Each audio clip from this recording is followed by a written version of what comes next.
Assalamualaikum warahmatullahi wabarakatuh. Salam sejahtera, selamat pagi dan semangat pagi.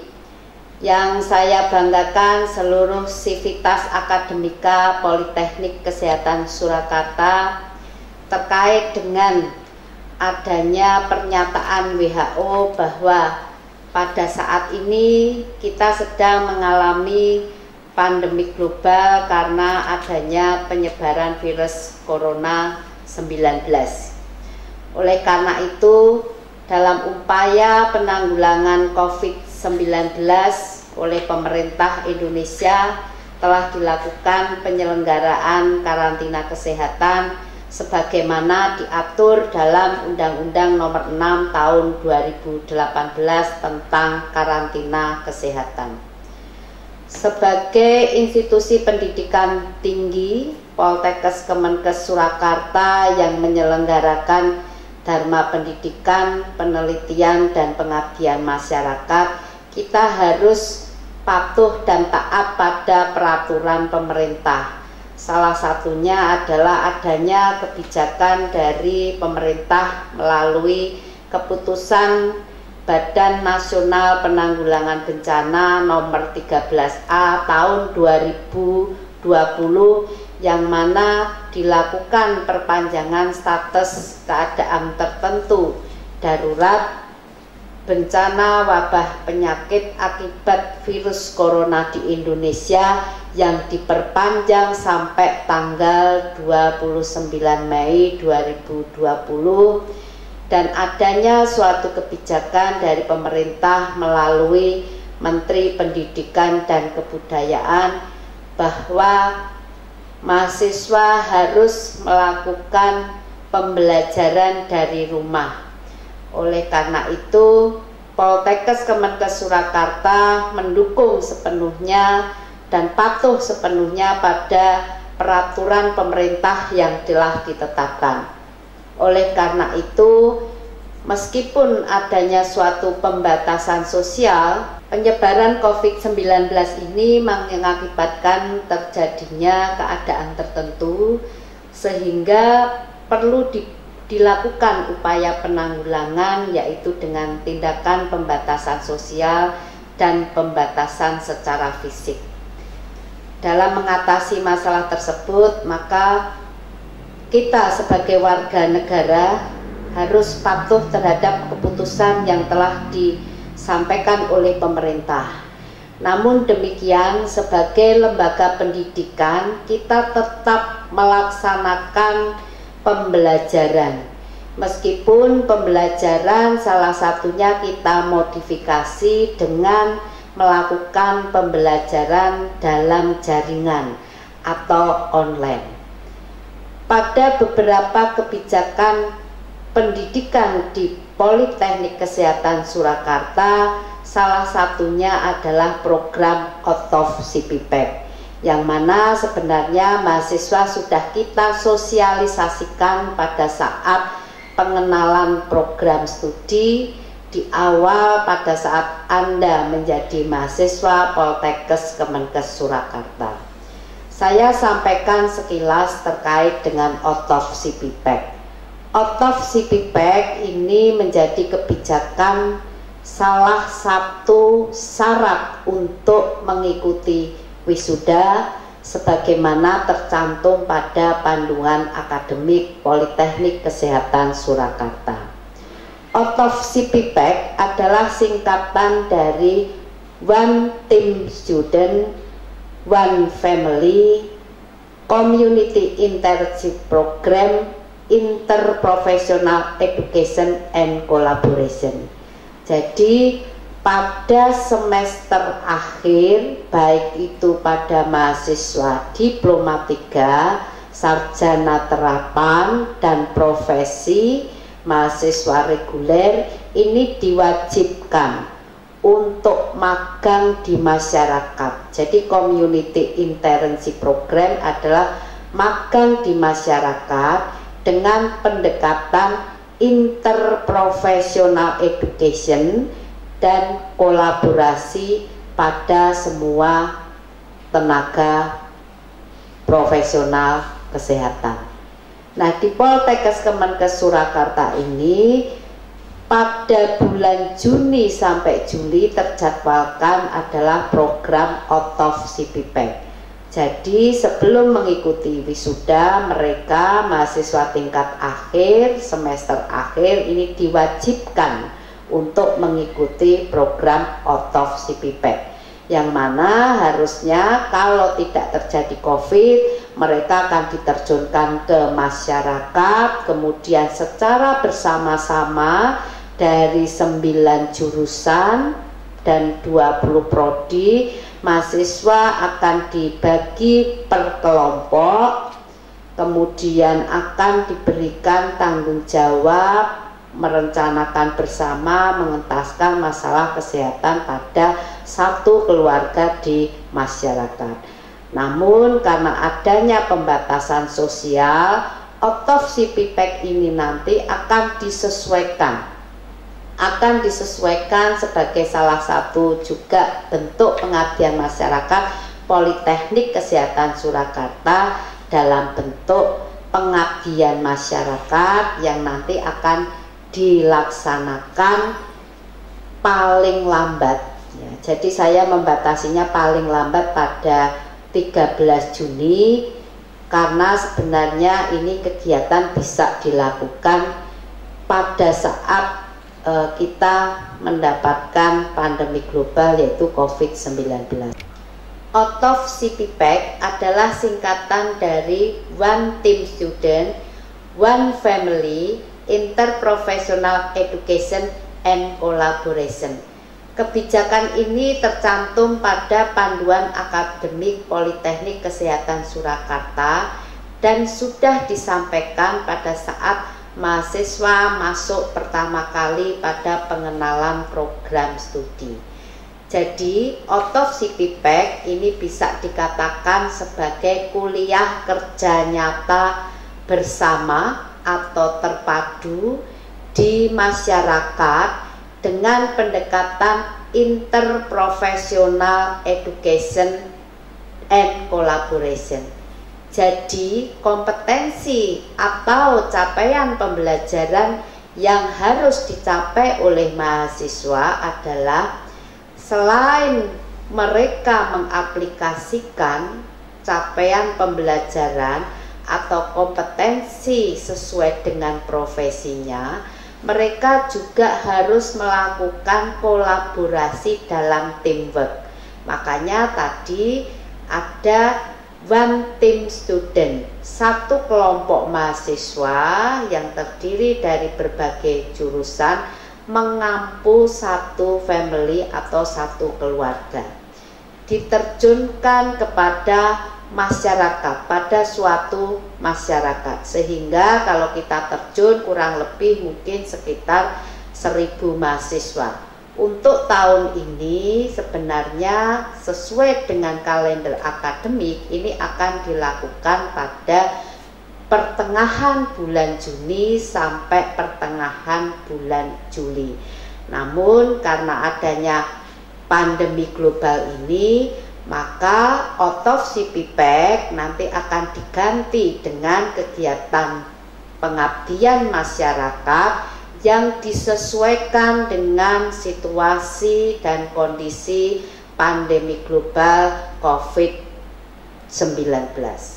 Adapun yang melatar belakangi kenapa dilakukan penggantian pelaksanaan out of CPPEK, yang pertama karena pemerintah Indonesia telah menetapkan COVID-19 sebagai bencana non-alam berupa wabah penyakit yang wajib dilakukan upaya pencegahan dan penanggulangan.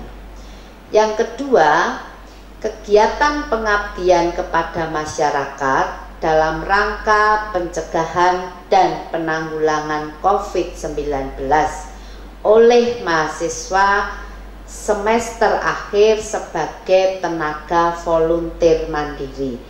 Jadi kita sebagai institusi pendidikan tenaga kesehatan, sudah saatnya kita menjadi salah satu tenaga volunteer mandiri.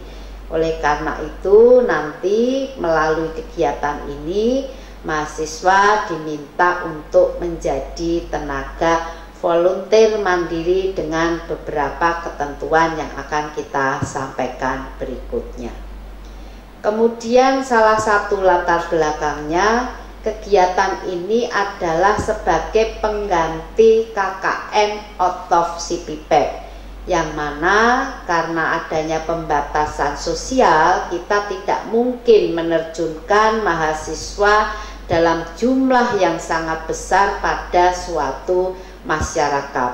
Oleh karena itu, ini menjadi suatu alternatif sekaligus bentuk pengabdian masyarakat dari Poltekkes Kemenkes Surakarta sebagai institusi pendidikan tinggi pencetak tenaga kesehatan.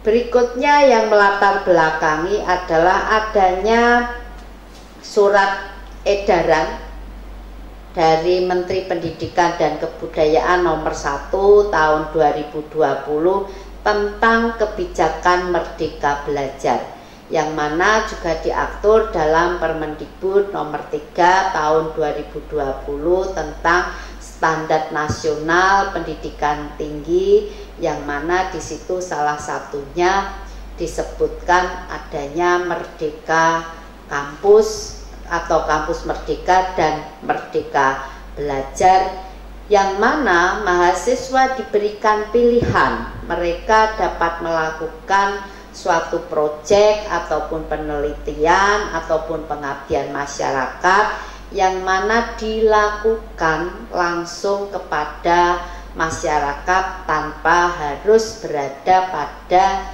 atau belajar pada prodi tersebut.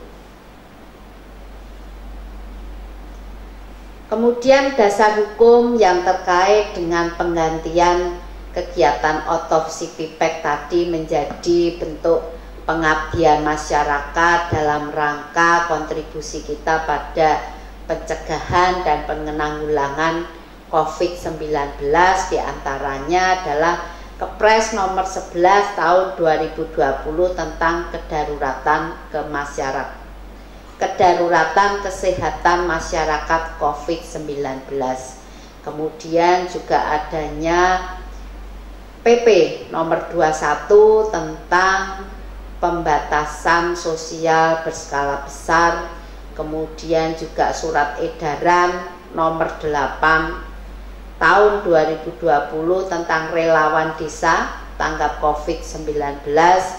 Kemudian tadi keputusan dari Badan Nasional Penanggulangan Bencana, yang mana dilakukan perpanjangan dari status keadaan darurat bencana wabah penyakit. Kemudian surat edaran Dirjen Pencegahan dan Pengendalian Penyakit tentang pedoman pencegahan dan pengendalian COVID-19. Lalu edaran tentang pembelajaran dalam bentuk relawan dan berbagai peraturan yang lain, termasuk salah satunya tadi adalah Merdeka Belajar. Oleh karena itu, Politeknik Kesehatan Kementerian Kesehatan Surakarta ini memberikan atau merubah bentuk pembelajaran, salah satunya adalah out of CPPEK dalam bentuk pengabdian masyarakat dalam rangka pencegahan dan penanggulangan penyebaran COVID-19. Adapun tujuan dari kegiatan ini tentu saja yang pertama, bagaimana kita ataupun mahasiswa ini bisa bekerja sama dengan tim dalam merumuskan suatu masalah terkait dengan pencegahan dan penanggulangan COVID-19.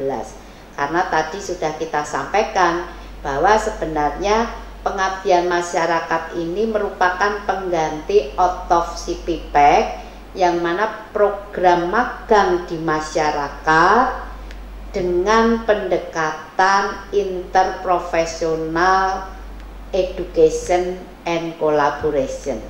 Jadi salah satu capaian pembelajarannya adalah mahasiswa dapat bekerja sama, dapat berkolaborasi dalam suatu teamwork dalam kegiatan pencegahan dan penanggulangan COVID-19. Kemudian tujuan berikutnya ini tadi selain dalam bidang perencanaan, dalam bidang pelaksanaan, juga dalam bidang monitoring evaluasi kegiatan. Tentu saja tadi harus dengan pendekatan bagaimana kita bisa membelajarkan mahasiswa dalam bentuk capaian pembelajaran, yaitu kerjasama dalam suatu tim. Kerjasama dalam suatu tim kerja yang baik, baik itu dengan sesama tenaga kesehatan ataupun dengan pemerintah daerah setempat ataupun tokoh masyarakat. Kemudian hasil yang diharapkan adalah yang pertama tentu saja terumuskannya masalah yang memerlukan intervensi dalam pencegahan dan penanggulangan penyebaran COVID-19. Kemudian setelah terumuskan masalah, tersusunnya rencana dalam pemecahan masalah dan terlaksananya kegiatan pencegahan maupun penanggulangan penyebaran COVID-19. Mahasiswa yang kami banggakan tentu saja di saat akhir tentu saja ada monitoring dan evaluasi serta tindak lanjut dari kegiatan tersebut. Oleh karena itu, mahasiswa yang saya banggakan, kami akan sampaikan beberapa ketentuan. Tetap semangat ya, jangan lokro, tetap jaga bahagia. Jadi ini yang kita lakukan jangan dianggap suatu beban, tetapi adalah salah satu bentuk pengabdian masyarakat dari kita kepada masyarakat dalam masa pandemi global ini. Bentuk kegiatan. Oke, saya akan sampaikan bentuk kegiatan. Bentuk kegiatan yang dilakukan mahasiswa adalah dalam bentuk pengabdian kepada masyarakat oleh mahasiswa secara mandiri.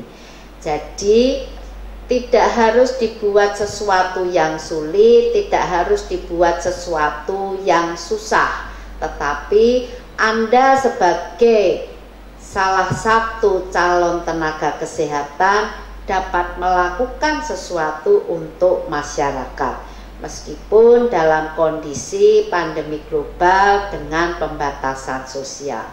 Tentu saja dalam melakukan pengabdian masyarakat, mahasiswa harus memperhatikan protokol-protokol yang sudah disampaikan oleh pemerintah.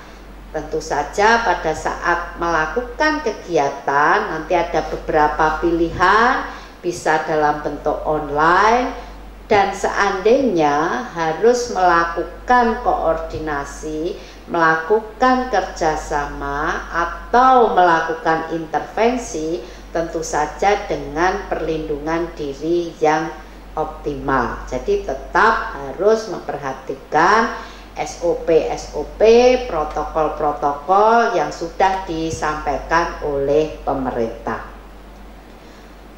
Persyaratannya ini tadi saya sampaikan bahwa out of CPPAC ini dalam bentuk magang ya.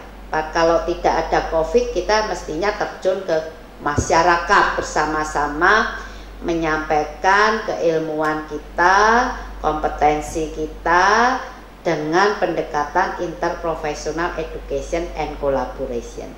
Poin pentingnya pada saat nanti mahasiswa melakukan pengabdian masyarakat secara mandiri, ini juga harus melaporkan bentuk kolaborasinya atau bentuk kerjasamanya. Tetapi sekali lagi mahasiswa tidak perlu khawatir, tidak perlu dibuat sulit. Kita akan melaksanakan dengan koordinasi yang bisa dilakukan dalam bentuk apapun, bisa melalui online atau tadi kalau terpaksa harus melakukan koordinasi ketemu dengan orang, tentu saja dengan social distancing, artinya tetap menjaga jarak paling tidak 1,5 sampai 2 meter, kemudian kita tetap menggunakan masker sesuai dengan protokol yang sudah ada. Dan karena ini program intensif, maka mahasiswa yang akan melakukan pengabdian masyarakat, salah satu persyaratannya adalah mahasiswa semester akhir, tingkat akhir, yang mana telah mempunyai kompetensi dasar profesinya. Artinya kalau mahasiswa semester akhir ini bekal kompetensinya ini relatif sudah mencukupi karena sudah ada di semester akhir. Dan ini wajib dilakukan ya. Kapan dilaksanakan atau waktu pelaksanaannya? Nah, kegiatan ini boleh sifatnya apa yang pernah dilakukan oleh mahasiswa. Jadi tidak harus mulai dari sekarang, tapi misalnya Anda pernah tergabung di dekat rumah Anda, misal di RT atau di dekat keluarga Anda melakukan edukasi atau melakukan pembagian masker atau apapun yang terkait dengan pencegahan maupun penanggulangan dari COVID-19, ini boleh dilaporkan. Kemudian waktu maksimalnya ya, saya batasi di maksimalnya ini harus disampaikan tanggal 13 Juni 2020 ya.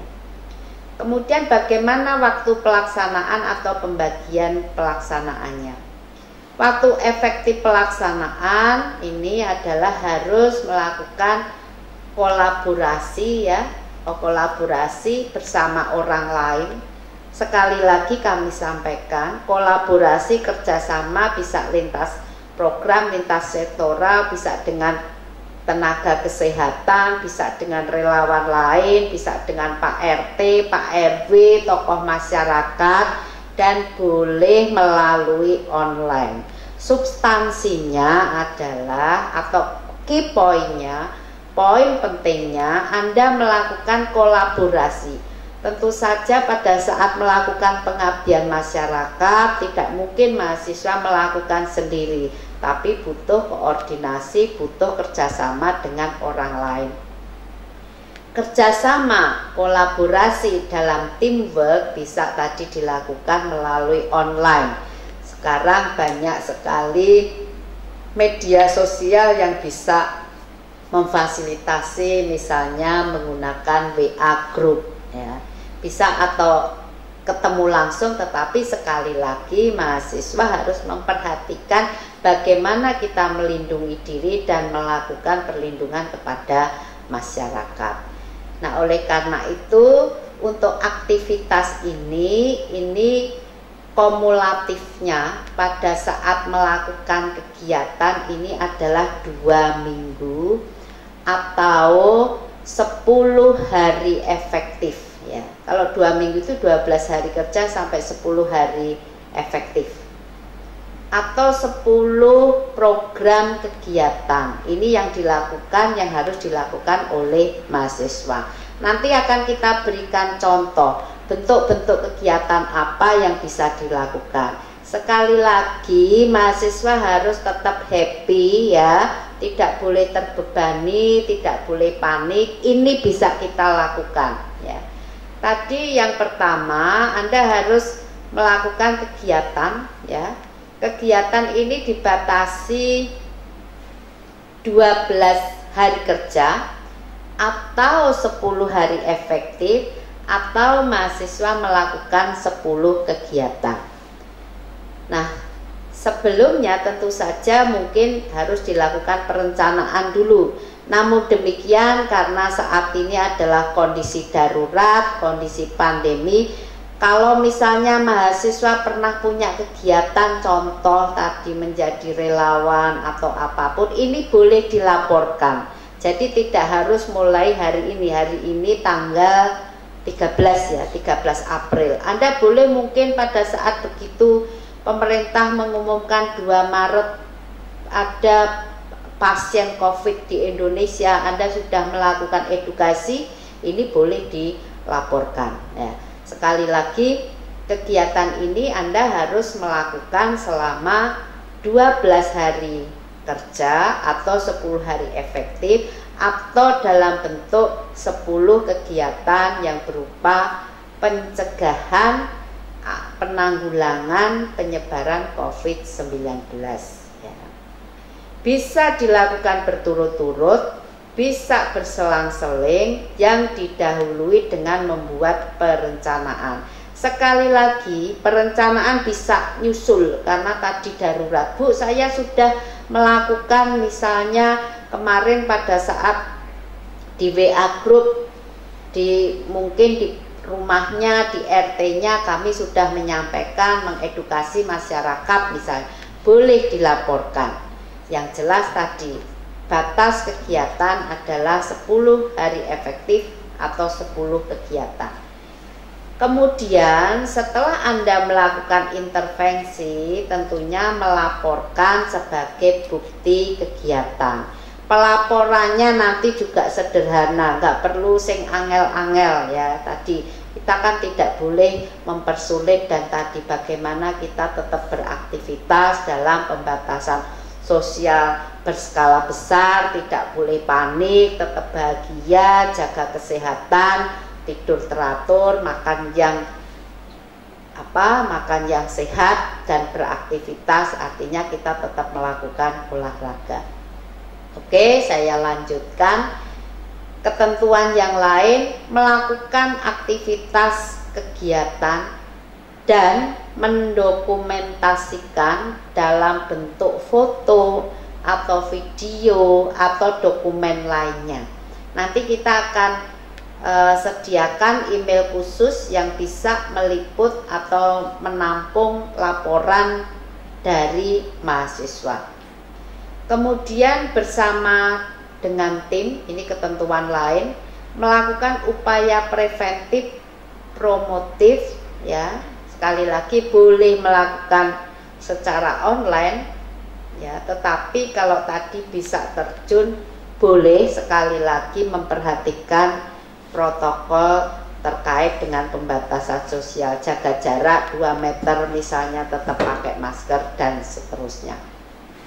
Kemudian kegiatan ini juga berkolaborasi atau juga melakukan koordinasi kerjasama, boleh dari instansi layanan kesehatan atau puskesmas mungkin, klinik mungkin, kelurahan ya, Pak Lurah dan jajaran, RT, RW, organisasi, LSM, kader, satgas lainnya yang mungkin tergabung dalam pencegahan dan penanggulangan COVID-19. Jadi sekali lagi saya garis bawahi, ada perencanaan, tapi boleh perencanaan sifatnya menyusul. Kalau Anda sudah melakukan kegiatan, syarat kegiatan dalam 12 hari kerja atau 10 hari efektif ya. Jadi 10 hari kerja efektif atau 10 kegiatan. Dan tadi harus dilaporkan dalam bentuk, ada laporan tertulis, nanti laporannya tidak usah yang panjang-panjang ya. Kemudian ada video, ada foto yang nanti minta sebagai penyerta dari laporan tertulis, dan nanti harus dikirimkan melalui email Poltekkes ya. Emailnya nanti akan kita sampaikan. Kemudian ketentuan terkait dengan pelaporan. Sekali lagi mahasiswa jangan tegang dulu kalau bicara pelaporan, aduh ini tugas lagi begitu ya, nggak masalah, oke, tetap happy. Laporannya nanti untuk kalau sudah masuk ini ya, disampaikan di jilid jilidnya soft cover ya. Soft cover itu yang jilid cantik ya. Untuk D3 warnanya hijau muda. Untuk sarjana terapan warnanya biru muda. Nanti kalau sudah tidak COVID, ini diserahkan sebanyak 1 eksemplar ya. Tapi kalau masih COVID bagaimana? Masih pembatasan sosial berskala besar lah. Laporan Anda, laporan mahasiswa bisa disampaikan melalui email. Kemudian sistematika pelaporan nanti ada di lampiran. Jadi nanti petunjuk-petunjuk dari kegiatan ini bisa Anda lihat melalui website, ketentuannya apa, bentuk pelaporannya seperti apa, sudah dicontohkan. Jadi nggak perlu pusing-pusing lagi. Sekali lagi, soft file ya, kalau masih masa pembatasan sosial, soft file laporan dan dokumentasi dalam bentuk foto boleh, dalam bentuk video boleh, atau lainnya ini di-emailkan. Lainnya itu misalnya apa? Leaflet misalnya, atau naskah edukasi. Nah, ini di-emailkan ke pengapmaspolkesta@gmail.com. Nah, nanti jelasnya bisa dilihat di web ya. Oke, berikutnya rencana kegiatan dan pelaksanaan nanti akan dipandu di pedoman ya. Namun saya akan memberikan sedikit gambaran. Mahasiswa Politeknik Kesehatan Surakarta yang saya banggakan ya, untuk kegiatan volunteer ini, kalau mahasiswa tidak bisa melakukan, masih ada alternatif pilihan ya. Sekali lagi, kegiatan pengabdian masyarakat pengganti otopsi pipek ini tidak akan dilakukan pada waktu yang khusus. Artinya kalau dulu di kalender akademik kita terjadwal ada waktu khusus, yaitu pada pertengahan bulan Juni sampai pertengahan bulan Juli. Karena situasi pandemi ini kita tidak bisa memprediksi sampai kapan ya. Oleh karena itu tadi salah satu alternatif pertama ini dilakukan melalui pengabdian masyarakat, menjadi volunteer, menjadi relawan untuk pencegahan dan penanggulangan penyebaran COVID-19.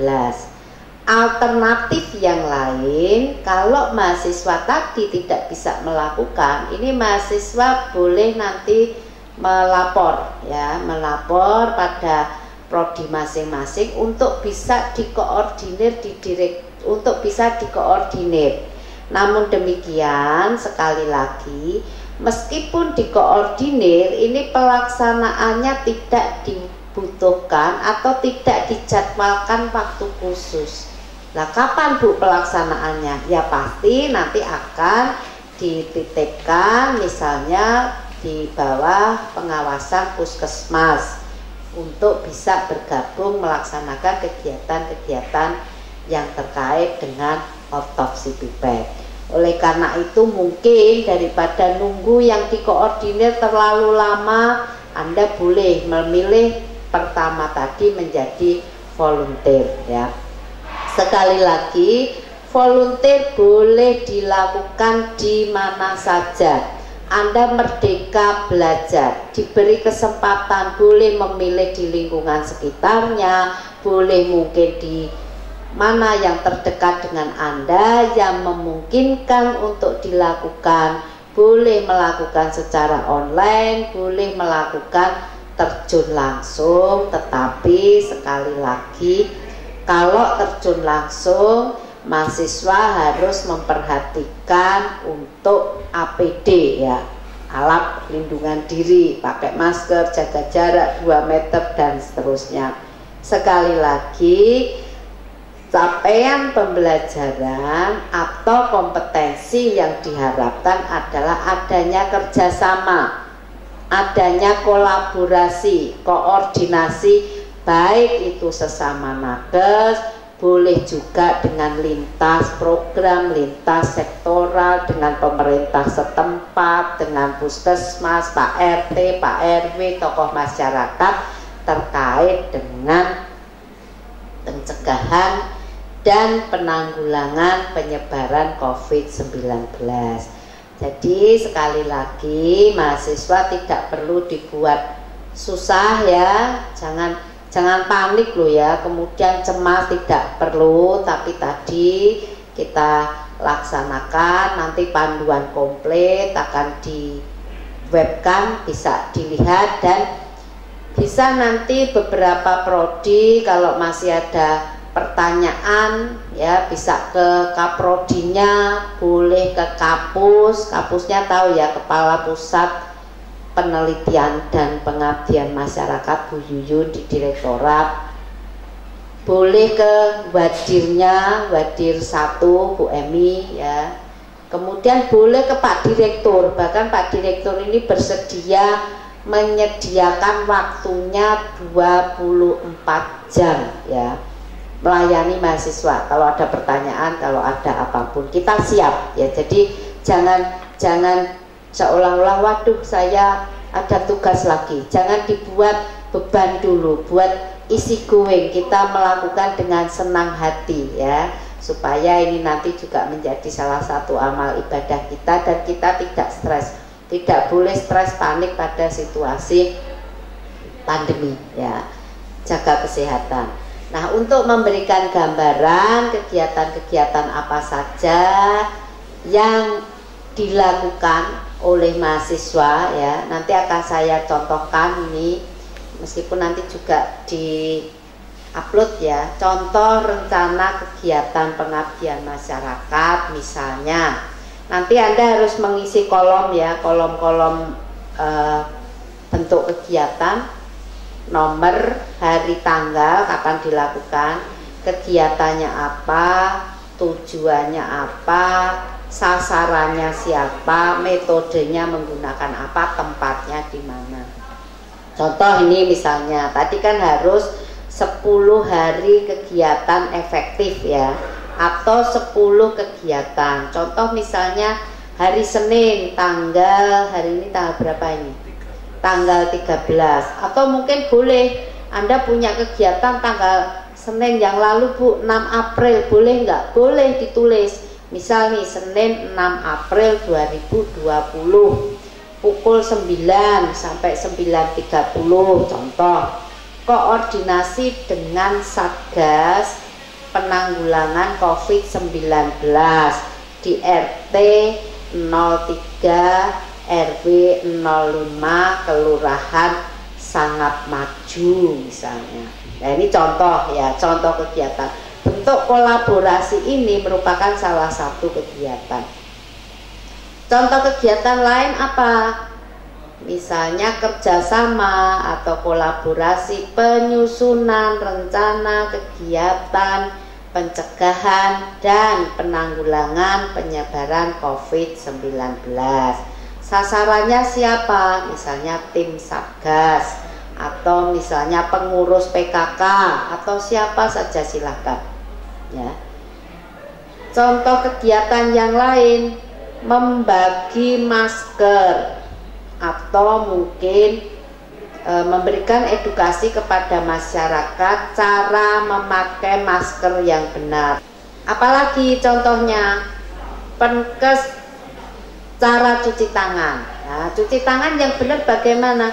Jangan-jangan cuci tangan hanya wicik gitu ya, tahu ya wicik. Jadi hanya mencelupkan sedikit tangan kita, tapi bagaimana mencuci tangan yang benar, mesti berapa detik sesuai dengan protokol yang sudah disampaikan. Kita edukasi masyarakat. Apalagi ya, boleh misalnya melakukan atau memberikan edukasi bagaimana kalau masyarakat itu melakukan isolasi mandiri. Nah, ini boleh Nah ini kan sekarang ini mau musim mudik ya, mudik sebenarnya dianjurkan untuk tidak mudik. Tapi kalau ada misalnya masyarakat yang mudik bagaimana? Nah, Anda bisa memberikan edukasi dalam bentuk misalnya bagaimana cara melakukan isolasi mandiri. Kemudian bisa melakukan penkes pada pedagang kaki lima. Protokolnya seperti apa kalau kita misalnya ada pedagang kaki lima supaya tidak terjadi penyebaran COVID-19. Nah ini boleh melakukan edukasi. Nanti pada saat edukasi mahasiswa harus mendokumentasikan dalam bentuk apa? Dalam bentuk foto boleh, dalam bentuk video boleh. Kita bisa gunakan alat kita sederhana, kita bisa memvideokan melalui WA, memfoto melalui WA. Yang penting tadi terdokumentasikan kegiatannya.